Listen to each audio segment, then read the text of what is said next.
Hello, I'm Laura Marshall in the Photonics Media Studio in Massachusetts. And I'm Melinda Rose at CLEO 2012 in San Jose, and this is Light Matters for May 9th, 2012. On this week's show, a heralded single photon is generated from silicon, random lasers produce speckle-free images, an all-optical switch uses a single quantum dot, gamma-ray refraction could launch nuclear photonics, and Melinda shares news from CLEO 2012.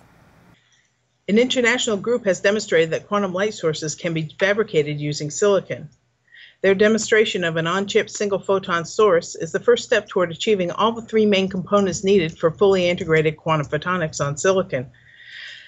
For the first time, a heralded single photon, the second in a pair of spontaneously generated photons, was generated from silicon. The discovery could lead to applications in cryptography, radiometry, imaging, and telemetry, and to new devices for quantum communication, ultra-low power computing, and other technologies. The device operates at room temperature, generates light in the near 1550 nanometer wavelength, and is built using standard chip fabrication techniques. The research is being presented here at CLEO 2012 this week. A new random laser illumination source for medical imaging equipment could improve the clarity and processing time of images, advancing the fields of microscopy and endoscopy. To generate speckle-free images, Yale University scientists have engineered a random laser that generates and emits light in a manner different from traditional lasers. The new random lasers offer the best of both worlds because they are bright like lasers, but they also can operate in many modes like light bulbs, so they generate speckle-free images. The light emitted by such lasers could enable faster image generation, helping researchers and clinicians to better capture broad swaths of tissue in less time than current methods, as well as fast-moving physiological phenomena, such as the movement of embryo hearts or blood flow patterns in the eye. The team has produced a prototype for imaging applications and is working to refine it. An all-optical switch created using a quantum dot placed inside a resonant cavity can switch a beam of light from one direction to another in 120 picoseconds while consuming very little power. Developed at the Joint Quantum Institute, it consists of a nano-sized sandwich of arsenic and indium.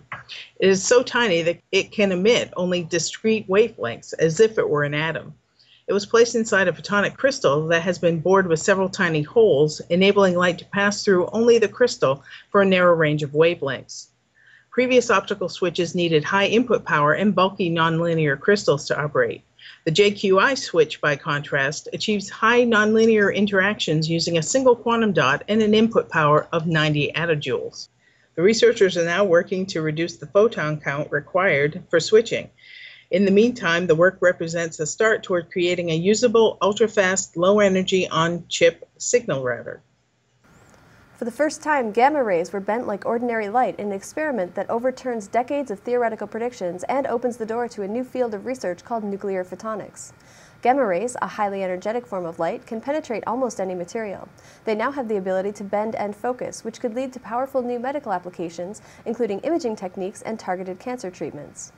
Scientists in Germany achieved this feat using a version of a common classroom experiment with glass prisms. They refracted the rays at the highest energies ever recorded.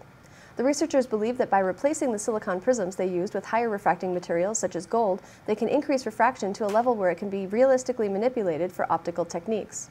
Their completely unexpected discovery has significant practical applications, such as more selective, less destructive medical imaging techniques, improved production of more targeted radioisotopes for cancer treatment, and remote characterization of nuclear materials or radioactive waste.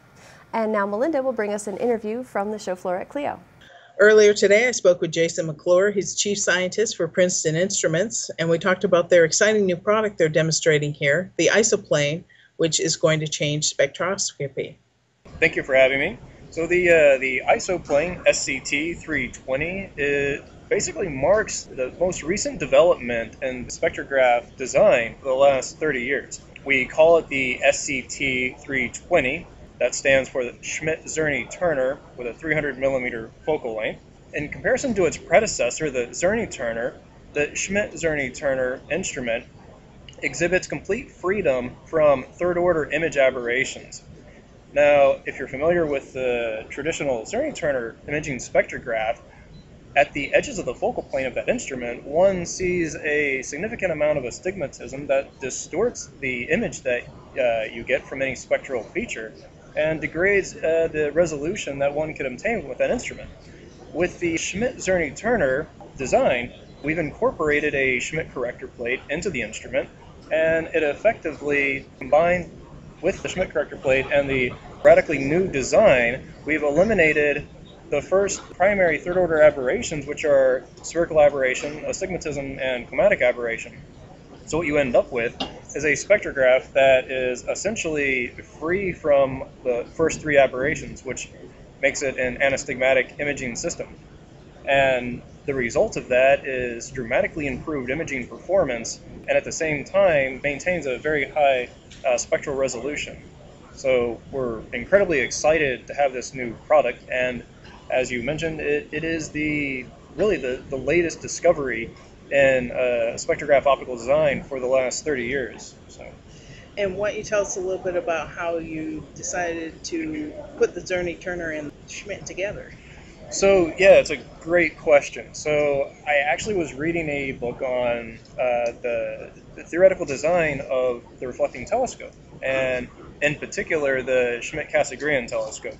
So I basically followed a very elegant aberration theory, which was laid out 150 years ago. It's called Seidel aberration theory, and used that in combination with some of the techniques that were laid out a long time ago that basically allow the Schmidt-Cassegrain to have its imaging performance that it does. So in combination with the theory from the Schmidt-Cassegrain telescope and the Zerny-Turner imaging spectrograph, we sort of put these two concepts together, and what we ended up with was the isoplane as it's so named now, and the sort of the technical name then becomes the Schmidt-Zerny-Turner from the theory of Schmidt that was borrowed in Seidel aberration theory to develop this product. And the response to the product at the show? Overwhelming.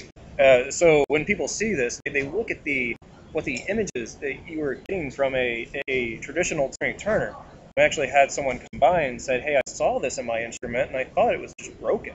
And then they later found out, well, no, this is actually how it is. It's just a consequence of the design. And there haven't been any improvements in design in about 30 years, and researchers have become complacent with the design. So when they saw the enhancement in the imaging performance, people were sort of shaking their heads like, well, how come this hasn't been done before?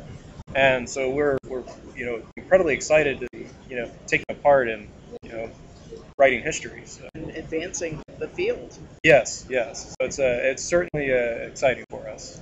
And the isoplane will be available beginning in July?